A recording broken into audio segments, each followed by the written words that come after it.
Assalamualaikum warahmatullahi wabarakatuh. Bismillah, alhamdulillah, salatu wassalamu ala rasulillah Sayyidina Muhammad ibn Abdillah, la hawla wa la quwata illa billah. Allahumma sholli ala Sayyidina Muhammad ibn Abdika ma rasulika nabiyyil ummi wa ala alihi wa sahbihi wa sallim taslima bi qadri azamati dhatika fi kulli waqtin amma ba'du. Kepada yang kami hormati Maha Santri yang kami banggakan, alhamdulillah pada kesempatan ini mari kita untuk mengkaji kembali, kita lanjutkan materi yang kemarin. Silakan dibuka kitabnya, bab tentang bu'itha bil haqqi wal adli.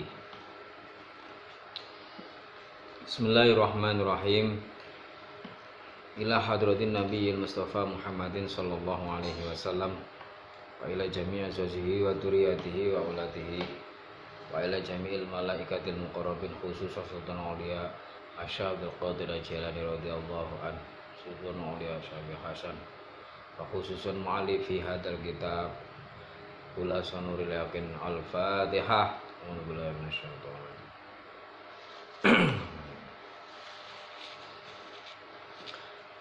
Bismillahirrahmanirrahim. Qala al-mu'allif rahimahullah ta'ala wa nafa'ana bihi wa bi ulumihi wa amadana bi asrarihi wa a'ada alaina min barakatihi amin ya rabbal alamin. Bismillahirrahmanirrahim. Bu'ista bil haqqi wal adli.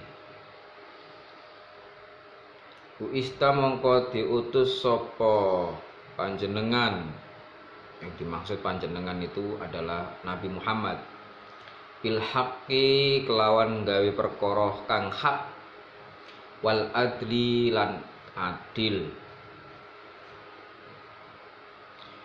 Tema sekarang berkaitan dengan Kanjeng Nabi Muhammad sallallahu alaihi wasallam diturunkan ke muka bumi, tidak lain adalah diutus oleh Allah untuk menegakkan kebenaran dan menegakkan keadilan. 1. Waqafa jumeneng sapa Rasul sallallahu alaihi wasallam fi ghazwati Badrin ing dalem perang Badar. Biqadibin kelawan nyekel tongkat. Fiyadi ing dalem astane Rasulullah. Famarrah mengko liwat sapa Rasulullah sallallahu alaihi wasallam bisawadin ketemu kelawan sahabat Sawat ibni Ghaziyah, Sawat bin Ghaziyah. Wa hale utawi Sawat bin Ghaziyah iku kharijun wong kang metu minal sofi saking barisan. Suatu ketika Kanjeng Nabi seusai perang Badar, lalu kemudian Rasulullah menyiapkan barisan kepada pasukannya. Tiba-tiba Kanjeng Nabi, karena Kanjeng Nabi ini didampuk sebagai komando, maka Rasulullah memimpin barisan, mengkomandoi barisan sambil melihat anak buahnya apakah anak-anak buahnya ini barisannya tertib atau tidak. Nah, kemudian diketahuilah sahabat Sawat bin Ghaziyah ini ternyata tidak tertib dalam barisannya itu, melenceng sendiri daripada teman-teman yang lainnya. Lalu fadharabahu mongko mukul sapa Rasulullah hu ing Sawat bil qadibi kelawan teken utawa tongkat, fibatni ing dalem wetenge Sawat. Tiba-tiba Rasulullah mengetahui kalau Sawat ini bengkok sendiri dengan barisan yang lainnya, maka Rasulullah menegurnya dengan membawa tekennya atau tongkat sambil memukul, tapi memukulnya itu tidak terlalu. Cuman memukulnya itu sekedar untuk mengingatkan, menegur. Nah, Rasulullah memukulkan itu di perutnya, dipukulkan ke perutnya Sawat. Waqala halidahu sapa Rasulullah lahu kedue Sawat. Istaqim lurus Istaqim lurus sapa sira ya Sawadun he Sawat. Pakola mongko matur sapa Sawat, auja'tani nyakiti panjenengan ing kula ya Rasulullah he Rasulullah. Waqat bu istabil haqqi, waqat bu istahai teman-teman din utus panjenengan bil haqqi kelawan perkara kang hak wal adil lan perkara kang adil. Fa aqidni mongko paringono balesan panjenengan ni ing kula min nafsika saking awak dhewe ne panjenengan. Fakasafa mongko buka sapa Rasulullah sallallahu alaihi wasallam anbatni saking madarani Rasulullah. Jadi ketika sahabat Sawat ini awalnya dia menyimpang dari barisan teman-temannya, lalu kemudian Sawat itu ditegur oleh Rasulullah dengan dipukul, perutnya dipukul. Sembari Rasulullah mengatakan, "Tolong barisannya diluruskan." Kata Rasulullah begitu. Tiba-tiba Sawat ini ketika ditegur dengan dipukul tongkatnya di perutnya itu, dia merasa kesakitan. Sembari mengatakan begini Sawat, aduh, sakit ya Rasulullah. Katanya Sawat tadi. Kemudian Sawat melanjutkan perkataannya, ya Rasulullah, panjenengan itu kan diutus di muka bumi ini untuk menegakkan kebenaran dan keadilan. Kenapa panjenengan menyakiti saya? Katanya Sawat begitu. Lalu kemudian Rasulullah merasa bersalah. Nah, karena merasa bersalah, Rasulullah akhirnya meminta balasan. Yes, kalau begitu balaslah saya sesuai dengan pembalasan saya lakukan kepadamu, kata Rasulullah begitu. Subhanallah. Akhirnya Rasulullah membukakan bajunya sampai kelihatan perutnya Rasulullah. Karena Rasulullah tadi memukul Sawat itu ke perutnya, maka Rasulullah juga meminta untuk Sawat membalasnya untuk memukul perutnya Rasulullah. Nah, ini sifat Rasulullah begitu begitu welasnya, mengerti. Siapapun kalau dipukul ya harus dibalik dipukul. Siapa yang menempeleng harus dibalas tempeleng. Kalau orang itu tempeleng pipi kanan ya harus dibalas tempeleng kanan. Siapa yang dipukul perutnya maka harus dipukul perutnya, dibalas perutnya. Begitu hukum Islam, begitu Rasulullah begitu menegakkannya. Sampai-sampai walaupun posisinya Rasulullah itu benar, tapi karena si Sawat bin Ghaziyah itu merasa kesakitan, maka Rasulullah juga merasa iba. Akhirnya Rasulullah memerintahkan kepada Sawat untuk membalasnya sesuai Rasulullah ketika melakukan. Begitu Rasulullah membukakan perutnya, bajunya, sehingga kelihatan kulit perutnya. Wa qala halidawu sapa Rasulullah, istaqid amru mbales sapa sira ya Sawatu hi Sawat. Fa'tanaqahu mongko ngrangkul ing Rasulullah sapa Sawadun Sawat. Wa qabbala lan nyucup sapa Sawat batnahu ing madarane Rasulullah. Begitu Rasulullah melepaskan baju, sehingga perut atau kulit perutnya Rasulullah itu kelihatan. Rasulullah berkata, wahai Sawat, sekarang pukullah saya, balas sebagai balasan ketika saya memukul kamu.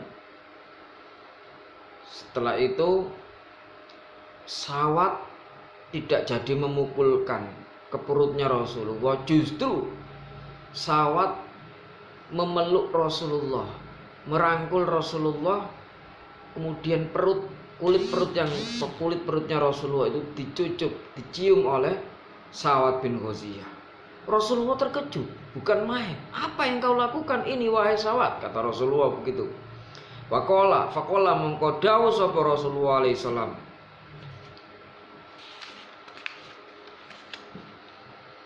Ma hamalaka ala dzalik ma utawi apa hamalaka iku ndorong sapa sira ala dzalika ing mengkono qabbala nih. Apa yang membuatmu sehingga kamu mencium perut saya? Kata Rasulullah begitu. Lantas faqala mongko jawab sapa Sa'ad, ya Rasulullah, aratu ngersakake sapa kula ayakuna ing yen to ana akhirul ahdi iku akhir mangsa urip.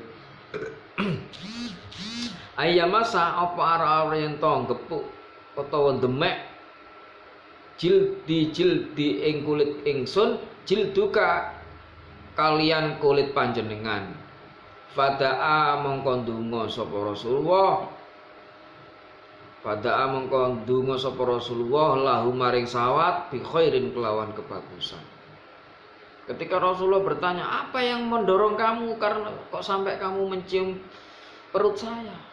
Lantas Sa'ad menjawabnya, wahai Rasulullah, yang aku inginkan pada akhir hayatku nanti adalah kulitku dengan kulitmu nanti bertemu, bersentuhan.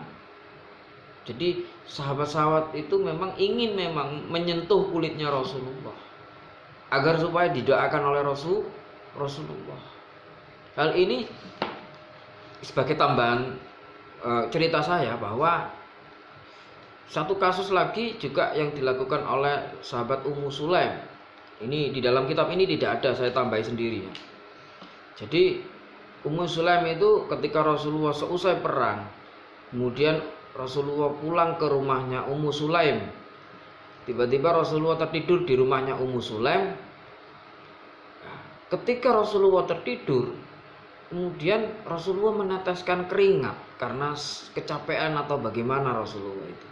Tiba-tiba diketahui oleh Ummu Sulaim, lalu kemudian Ummu Sulaim mengambil botol, lalu tetesan air keringatnya Rasulullah itu diadahi sama Ummu Sulaim. Bayangkan keringatnya Rasulullah itu diadahi, ditempatkan ke botol. Tiba-tiba Rasulullah terbangun dan terkejut, wahai Ummu Sulaim, madza taf'al? Apa yang kau lakukan ya Ummu Sulaim? Ummu Sulaim menjawab, panjenengan tertidur kemudian mengeluarkan keringat, maka air keringat panjenengan saya tadahi ke dalam botol untuk sebagai minyak